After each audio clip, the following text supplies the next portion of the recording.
Temos hoje uma questão muito interessante que a Aline mandou por e-mail. Ela sabe que o empregado deve obediência ao seu patrão. A gente até entende isso lendo algumas partes da Bíblia.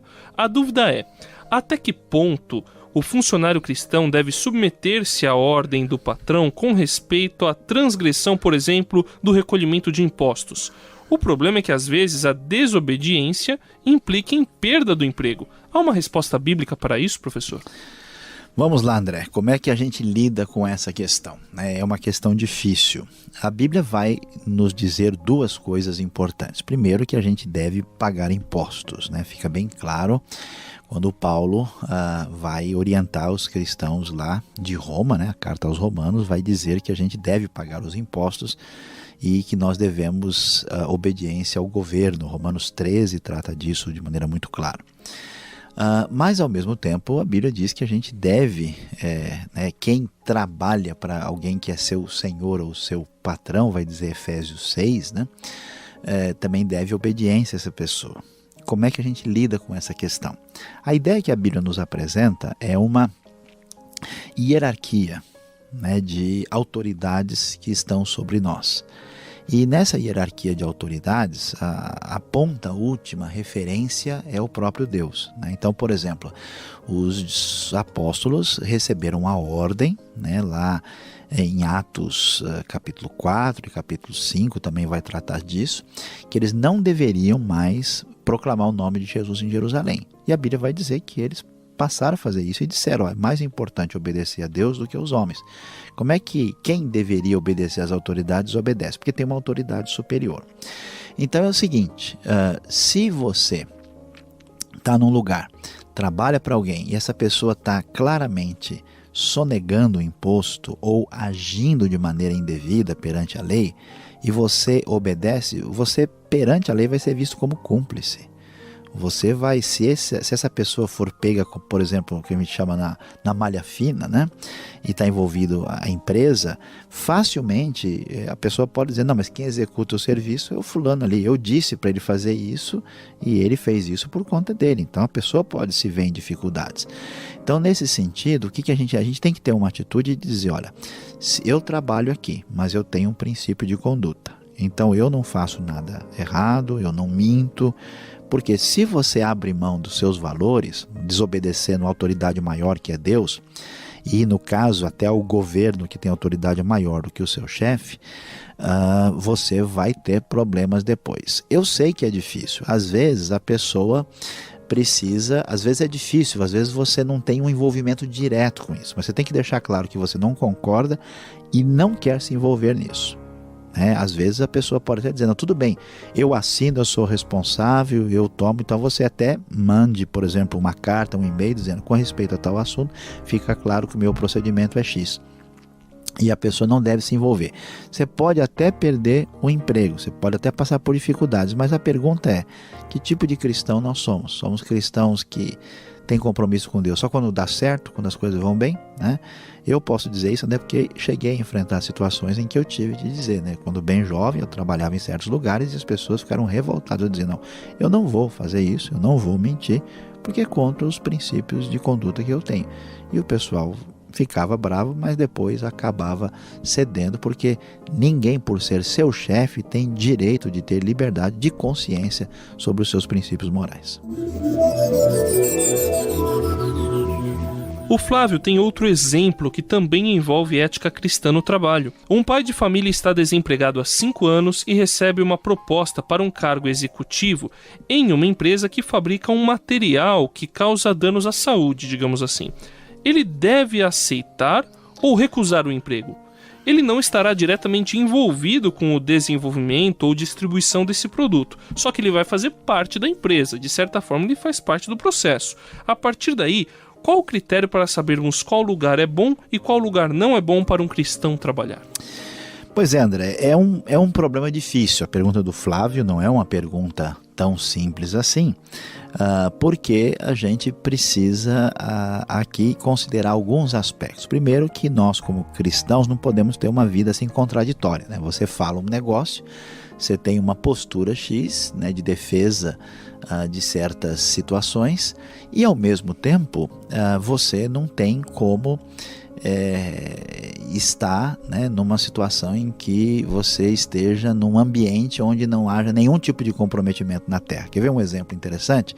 Alguém trabalha numa rede de televisão, né, e a rede de televisão passa todo tipo de entretenimento, de filme, de programação, algumas razoáveis e outras não, né? Então, será que a pessoa deve se envolver? É possível que dê para você se envolver. Você tem que olhar bem qual que é o propósito, qual que é a razão de ser da empresa que eu trabalho. Se eu estou, por exemplo, trabalhando com uma empresa cujo propósito é produzir vício abertamente, é um negócio que é puramente destruição, o conselho que a gente dá, olha, abra mão, né, desse conforto, porque você depois vai ter um dinheiro que você mesmo vai falar, puxa, esse dinheiro veio da destruição da vida das pessoas. Então qualquer substância viciante e destruidora, não acredito que seja uma coisa que um cristão deva compartilhar, né? Agora, você está num outro ambiente onde você pode levar, né, aquele lugar a uma influência positiva, né, porque há certas empresas e organizações que a única coisa que se deve esperar dela é que elas sejam fechadas, né? Há outras não. Então, por exemplo, vou colocar um exemplo bem claro, uma fábrica de cigarros, né? Então, ela não produz nenhum benefício para a sociedade. O ideal seria que ela não existisse, porque todo mundo sabe, o Ministério da Saúde está advertindo o tempo todo que aquele produto é prejudicial. Agora, uma rede de televisão, ela tem coisas boas e não boas. Então, se mais gente boa entrar lá dentro, ela pode ser modificada e passar aí na outra direção. Então, a gente deve analisar, mas isso deve ser feito, né, com a consciência da pessoa diante de Deus, né, e com a sua consciência pessoal, e observar bem que tipo de trabalho ele vai fazer, que tipo de influência ele vai ter nessa ou naquela atividade, né? Então, de modo geral, isso que a gente pode dizer sobre essa situação complicada.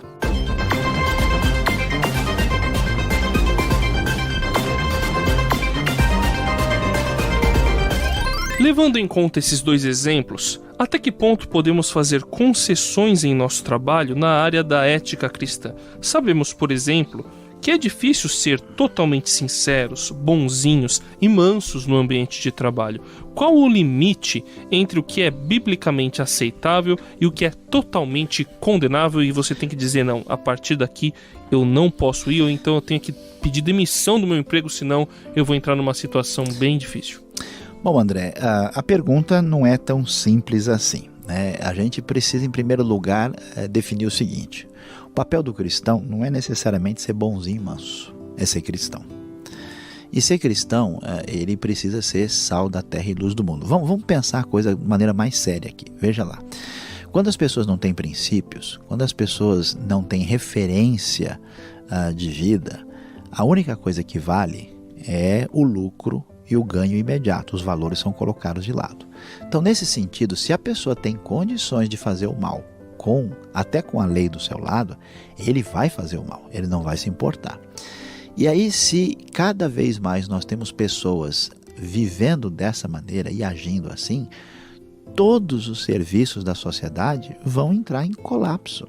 Porque você vai ter um crescimento absurdo de corrupção, você vai ter uma concentração de gente que manipula o poder para os seus próprios interesses, você vai ver o crescimento da injustiça, da miséria e da maldade. Então, nesse sentido, o cristão precisa ser um tipo de pessoa que diz, eu não entro nisso. Então, claro que você não vai fazer, né, do seu serviço uma espécie de púlpito ou de plataforma religiosa. Não é o seu objetivo. O seu objetivo é trabalhar e produzir e ser o melhor funcionário ali. Isso é a maneira de honrar a Deus. Mas você precisa fazer com que valores como dignidade, justiça, honestidade sejam uma realidade e dizer, eu não entro nesse esquema. Então, quando surgir qualquer coisa que você saiba que é absolutamente ilegal, que é absolutamente perversa, por exemplo, alguém trabalha no hospital e vê uma pessoa que está lá sendo médico e enfermeira, que está ali só para ganhar seu salário, não sem se importar de fato com a situação dos doentes, a pessoa não pode concordar com isso. Pelo menos a sua atitude é, eu sou em primeiro lugar uma pessoa humana, uma pessoa que entende a vida como dada por Deus e que o ser humano tem valor, e não sou simplesmente alguém que recebe salário e faz as coisas e acabou meu plantão, o cara está morrendo, eu estou saindo. Então, nesse sentido, a atitude nossa tem que ser uma atitude de valores, né? Isso é tão importante quanto pregar, como distribuir o Novo Testamento, como falar das coisas de Deus. É a hora de fazer diferença e mostrar se a gente acredita de fato no que a Bíblia ensina ou não. Então, nós temos que ter essa atitude e, senão, não faz nenhum sentido o tipo de cristianismo que a gente supostamente crê ou defende.